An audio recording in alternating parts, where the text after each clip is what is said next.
ever wondered why two students with the same intelligence and same teacher ended up with different results? One works hard and succeeds, while other gives up easily, even if they are just as capable. What do you think makes the difference? Today, we will find out exactly what the difference is. We will discuss the three important theories that explain what truly affects a student's motivation, why we keep trying, why we lose interest, and how our own beliefs and needs drive us to learn. These are the theories on factors affecting motivation. Good morning, everyone. My name is Lily Sarip Hasim. Sit back, relax, enjoy, and listen because this lesson may find you well. At the end of this lesson, the students will be able to explain the three theories of motivation and how each influences a learner's drive to succeed. Appreciate the value of effort, self-belief, and a supportive environment as a key factors in studying the motivated. And apply the principles of these theories by identifying practical ways to encourage motivation in everyday learning situations. First is attribution theory. As you've observed, this theory explains how we interpret and explain the causes of our successes or failures. This is the reason we give for our results or changes how motivated we will be in the future. If we think we can do something, we keep going. If we think it's out of our hand, we stop trying. We have three dimensions under this theory. First is locus of cause. It is where the reason came from. It can be internal, that factors inside you, your abilities, efforts, or attitude. And it can also be external. That means factors outside you. It's luck, hard tests, or teaching methods. Like for example, I passed because I studied hard.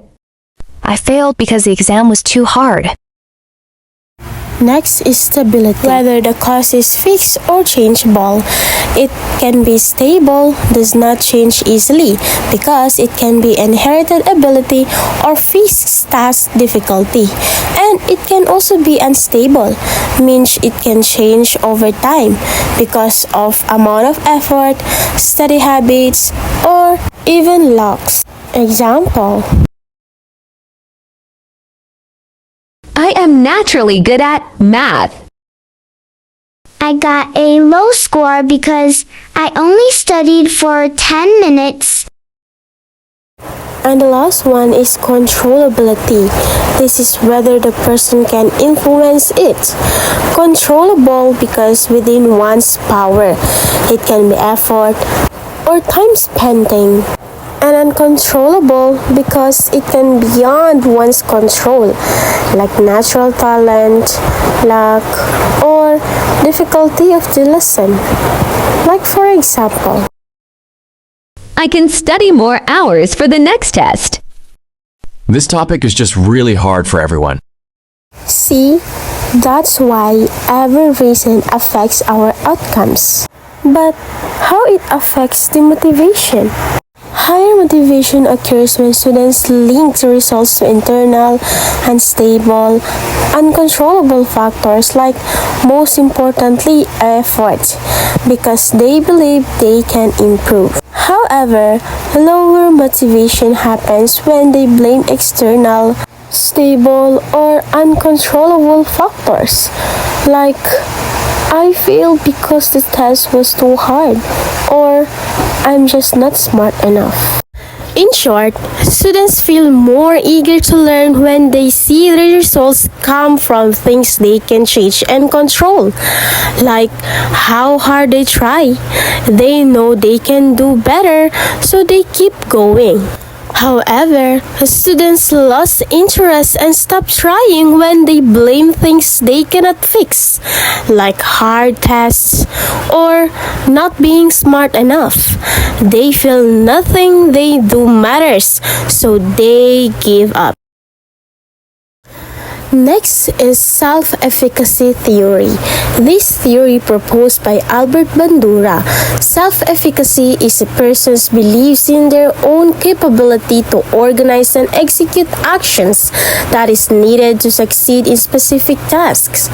It is the main driver of intrinsic motivation.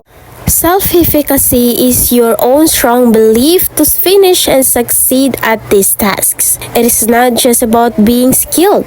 It is trusting yourself to plan, try, and keep going until you get it right. This belief is what pushes you to learn because you want to, not just because you have to. This is why it is called the main driver of intrinsic motivation.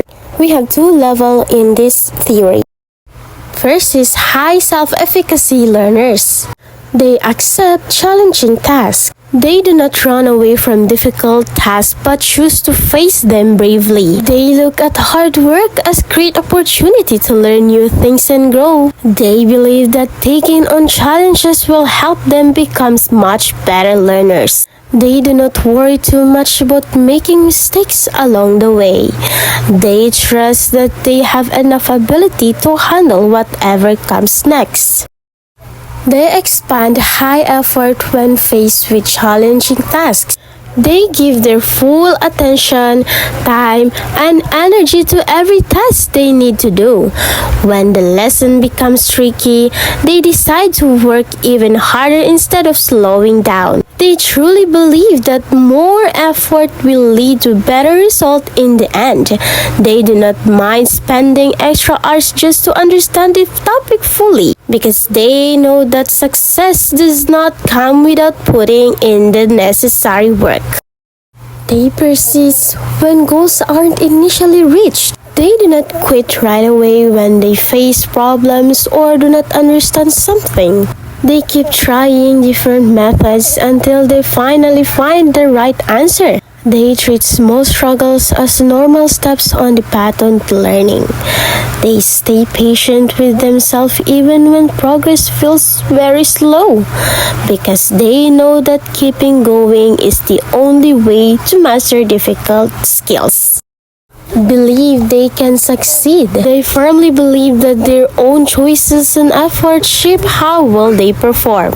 They feel that they hold the power to improve their own skills over time. They do not think that intelligence or luck alone decides their success, because they believe they can change their situation by what they choose to do. Discard unproductive strategies. They notice quickly when their current ways of studying is not working well. They are open to trying new methods or asking for tips that can help them improve. They also adjust their approach until they find what fits their learning style best. They look for better ways to understand instead of repeating the same mistake, because they know that changing strategies is a sign of being smart, not weak. And lastly, they perform higher than lower efficacy. They complete tasks fully and submit work that shows deep understanding. They remember what they learned and can apply to new situations later. They produce work that meets standards and often goes beyond expectations, because they feel proud of what they achieve and keep moving forward. In short, trusting yourself is trusting your future. There is also a students that they did not trust themselves. That means they are low self-efficacy learners. They avoid challenging tasks. They always pick up the easiest work available and avoid anything that feels hard. They stay away from challenges because they are afraid they will fail or look foolish. They think they are not skilled enough to finish complicated tasks well. They would rather stay in their comfort zone than try something new, because they feel that attempting hard things will only end in disappointment. Expand low effort when faced with challenging tasks. They do not try harder even when they feel confused or stuck on a problem. They think no matter how hard they work, they will still not succeed because they feel that their effort will not make any real difference to their grades, and they often give up before they have even given themselves a fair chance. They give up when goals aren't even reached. They stop trying almost immediately as soon as they meet any difficulty. They feel frustrated quickly and think they are simply not able to do the tasks. They believe that if something is not easy at first, it is impossible for them. They do not wait for long enough to see if they can eventually understand it, because they prefer to give up rather than face the struggle for a little longer. They focus on feeling incompetence. They think their results depend mostly on luck, the teacher, or natural talent. They feel nervous and helpless whenever they get something wrong or struggle. They believe they cannot change their ability no matter how much they try, because they feel that success is only for other people and not for them. They blame things outside themselves instead of seeing what they can adjust. They persist with unproductive strategies. They keep going things exactly the same way even if it's never helped them learn. They refuse to try new methods because they think it will not make a difference. They stick to old habits just because it feels familiar and safe. They do not ask for help or look for other ways to get the work done because they feel that changing how they study will not fix their poor results. And last one, they perform lower than high efficacy. They often rush or leave parts of their work unfinished because they lose confidence. They only understand lessons on the surface and forgot them very quickly. They struggle to show what they know when asked to do tasks. Their grades and outputs usually stay low without much improvement because they find it hard to keep up with what is expected of them. In short, they are settling for less and not striving for excellence. And before we move on, try to reflect. Are you a high efficacy learner or a low efficacy learner? Now, if you want to be a future educator someday, how can you help students believe in themselves? Here are the strategies to build self-efficacy.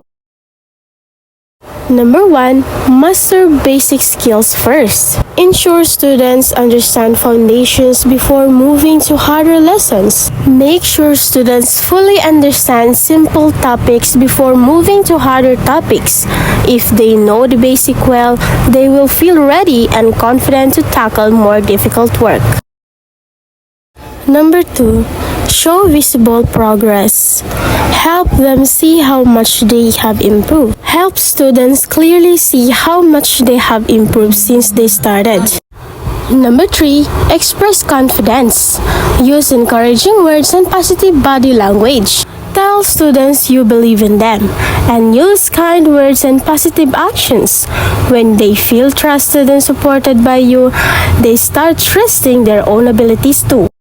Number 4, use successful peers as models. Show them classmates who started at the same level but did well. When they see someone like them succeed, they think, if they can do it, so can I. Number 5, give growth-focused feedback. Praise effort and improvement, not just results. Praise how hard they tried and how much they improved, not just their final score. This teaches them that effort makes matters most, and they can always do better next time. Number 6, assign appropriately challenging tasks. Give work that is not too easy to boring and not too hard to be frustrating. When tasks are just right, the students feel capable and get a sense of achievement when they finish it. Number 7, compare students to their own progress, not to others. Look at how much they have grown compared to the past self. Instead of pitting them against classmates, this builds confidence without making them feel they are less than others. Number 8. Normalize mistakes. Let them learn from errors without fear of punishment. Teach that errors are just part of learning, not something to be ashamed or punished for. When they are not afraid to be wrong, they dare to try new things and keep practicing. All these strategies shared one heart: to help every student say, "I can do this." Building self-efficacy is not about making work easy, it's about making them feel capable.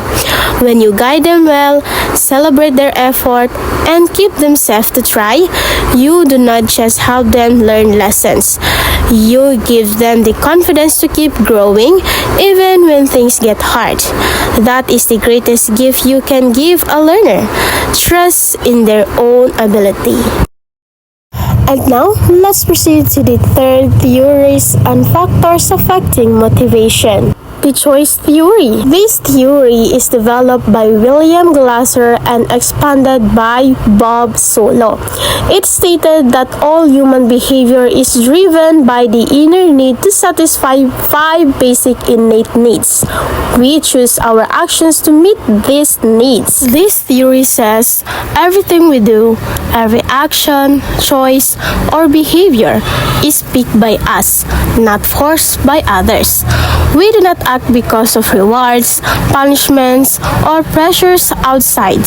Instead, we behave the way we do because we are born with 5 deep natural needs, and we choose to do what is satisfy these needs. We choose our own behavior because no one can make you act a certain way. You always decide what you do. Behavior is always purposeful.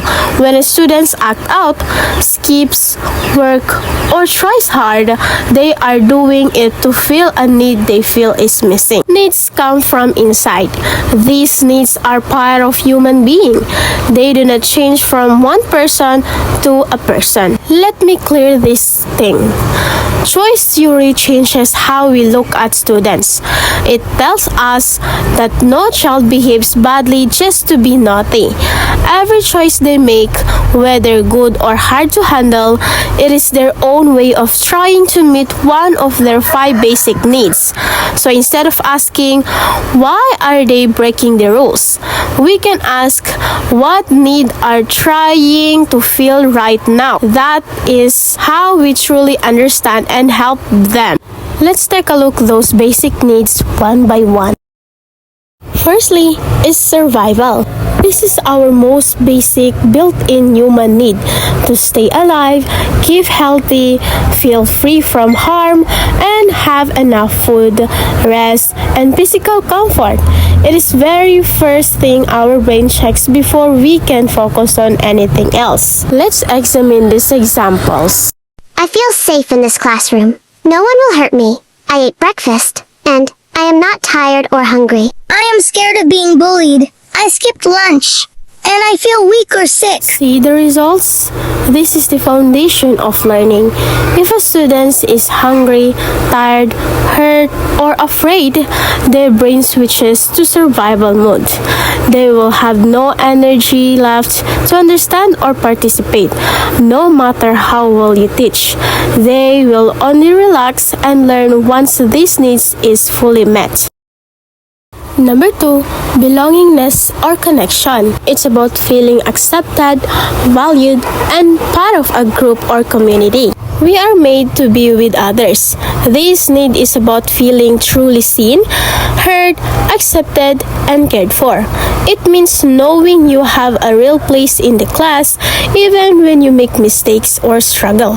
Like for example, My classmates include me in their work, and my teacher listens to my ideas and greets me warmly. No one talks to me. I am never picked for groups, and I feel invisible here. see the difference? We only learn fully from people we trust and feel connected to. When students feel left out, they stop caring about the class.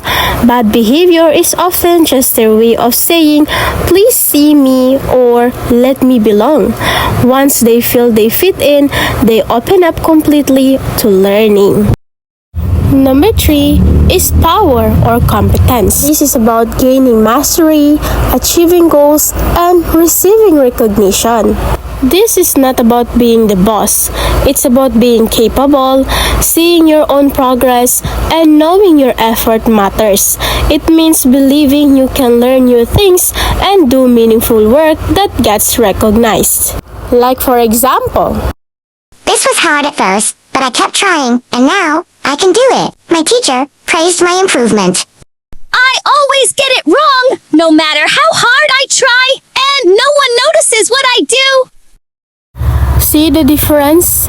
If students feel useless or powerless, they think, why try at all? But when they see they can improve and their effort counts, they push themselves harder and learn more deeply. Even small wins make a huge difference here.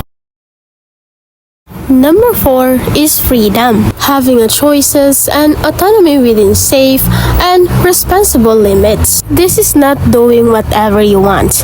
It is having responsible choices and a say in what affects you.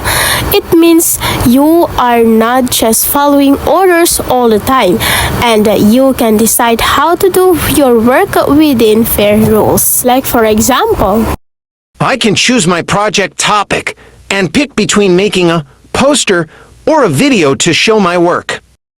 Every single step is forced on me. I have no say in anything, and I just follow what I am told. see, no one likes being treated like a robot. When you give students small, meaningful choices, they stop seeing work as something you force them to do. They start seeing it as their work so they can care more about doing it well. This also teaches them to make good choices on their own later. And the last one, fun. It's about enjoyment, curiosity, and satisfaction from discovery and learning. Fun is not about playing games. It is a natural curiosity, the joy of discovering something new and feeling happy while you learn. It is the spark when you understand a tricky lesson or share a good laugh with classmates while working. Let's say for example, This activity is interesting. I want to find out more and try it myself too. Class is always the same, just copying notes and listening to long talks, nothing new or fun. joy and curiosity are our natural fuel for learning. When class feels like a chore, students only stay for the grade. But when they enjoy learning, they keep exploring, asking, and growing, even outside your classroom. It makes learning feel like a gift, not a burden. These 5 Ds are not just preferences. They are what every human being truly needs to grow, learn, and behave well. When all 5 are satisfied, the students feel safe, welcome, capable, trusted, and happy.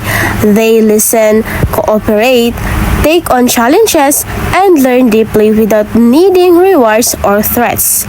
They choose good behavior naturally because they no longer need to act out just to feel what is missing. When these needs are left unmet, learning stops no matter how good your lesson is. Students will struggle, give up, or cause trouble, simply trying to get what they need in the only way they know how. As a future teachers, your greatest work is not just teaching lessons. It is building a classroom where every student can meet these 5 needs in healthy ways. That is how you build real and lasting motivation. Have you ever wondered why do some students listen and join happily while others just don't care or cause trouble? It's not about being good or bad students. It's about what they truly need. Let's look at what we can do as teachers to make our class a place where everyone wants to show up and learn. Let's proceed to the classroom implications, especially how we satisfy these 5 needs right away in our class. Reminder, good behavior and real motivation happens naturally when students get what they truly need.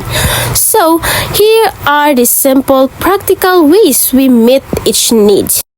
Physical comfort and safety are very first requirements for learning.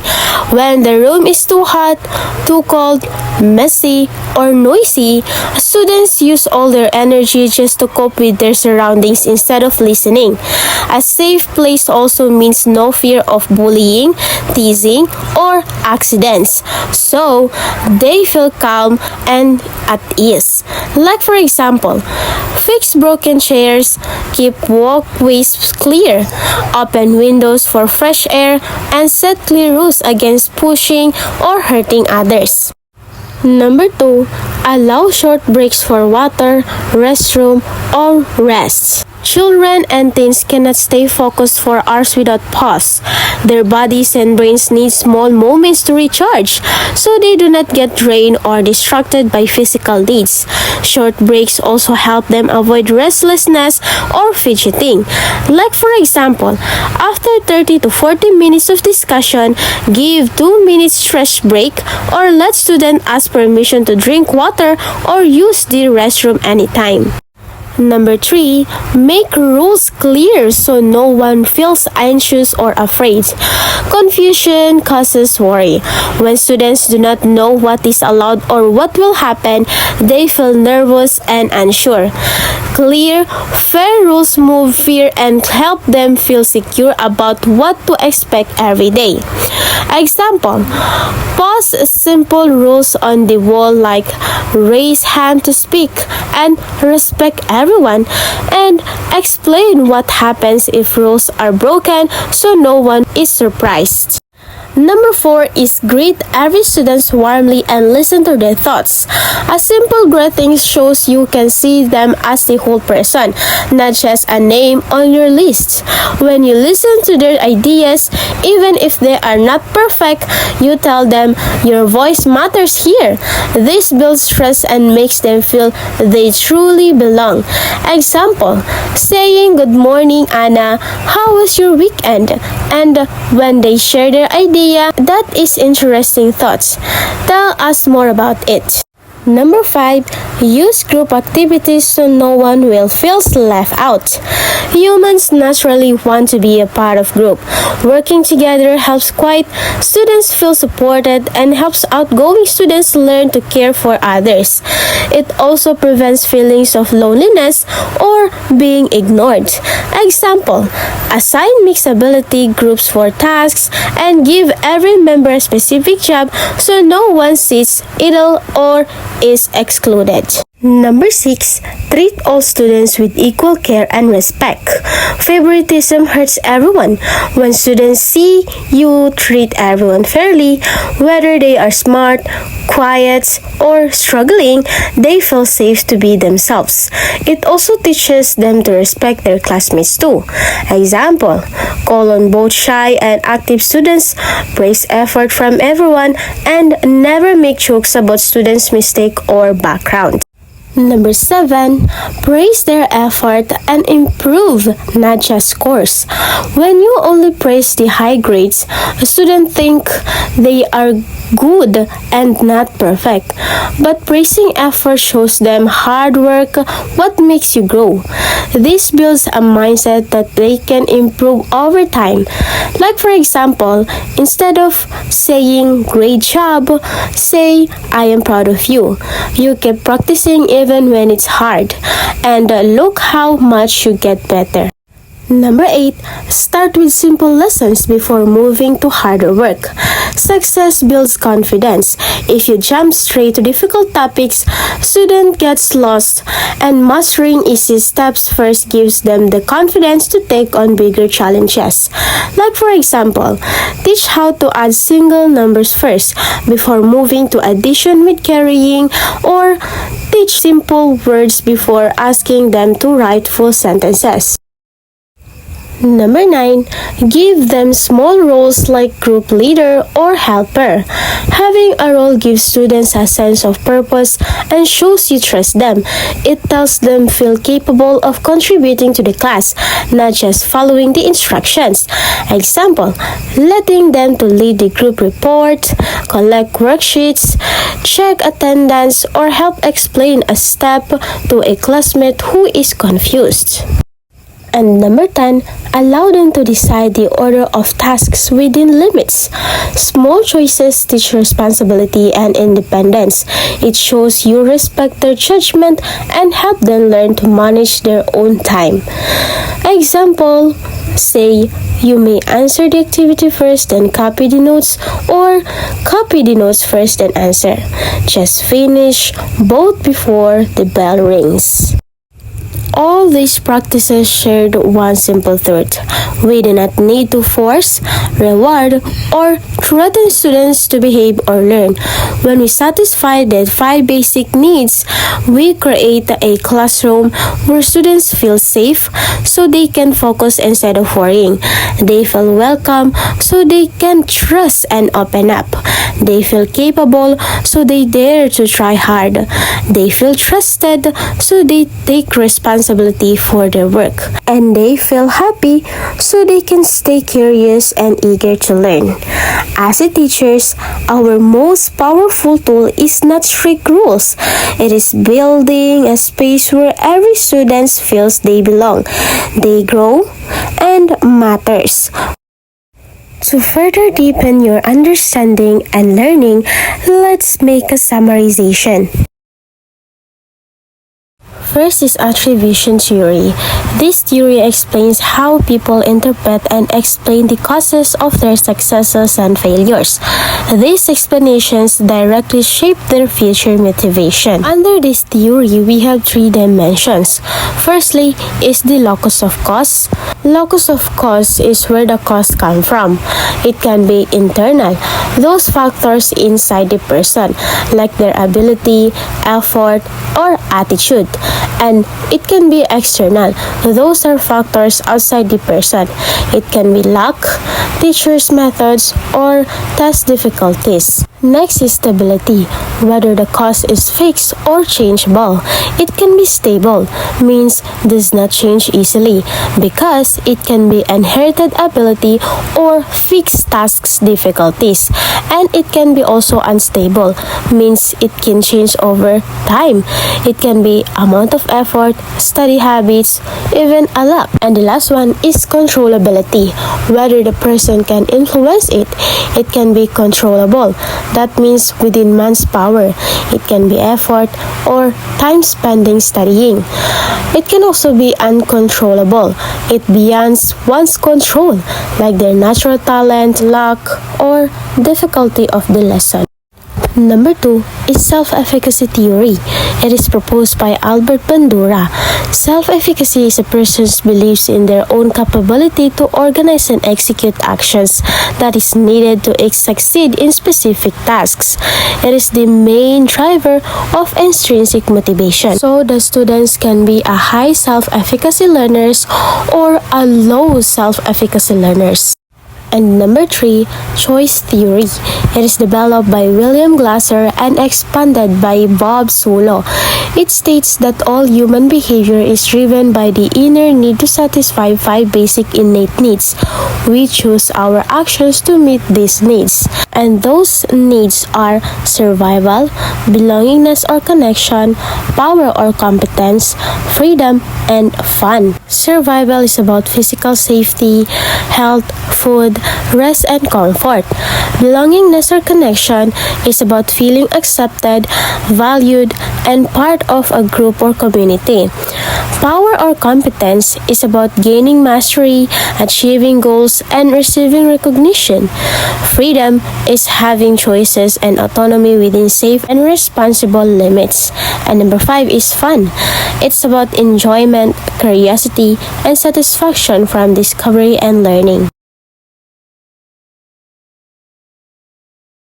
Now that we are done learning the theories on factors affecting motivation, let's now test if you learned something. I prepared 5 questions here and you will answer it fairly and no cheating. Okay?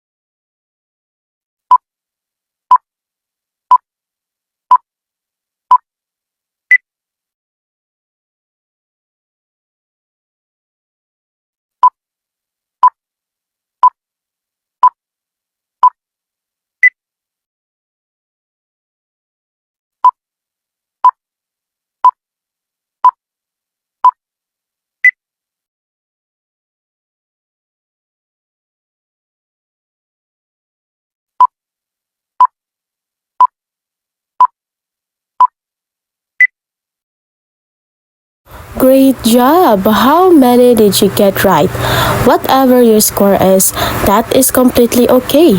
What matters most is that you took part and learned something new.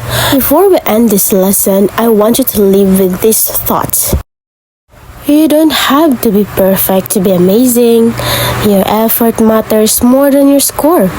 You belong here, you can grow, and you are capable of so much more than you think. So, keep going. You've got this.